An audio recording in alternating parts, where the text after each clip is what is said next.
before you pull your car out of winter storage.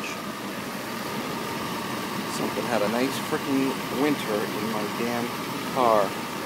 Lovely.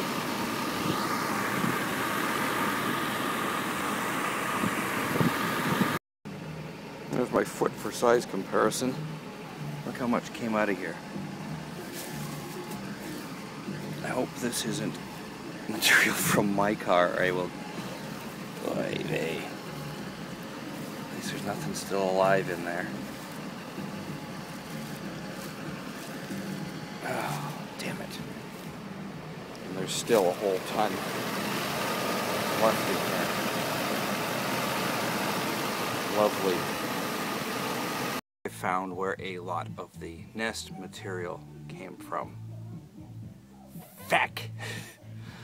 Damn it. Little bastards. So, always check your car. Actually, always put damn mouse traps. I usually do. Mouse glue bait traps and stuff under my car. We didn't do it this year because didn't have a lot of time. And this is how I pay for it. Fun, huh?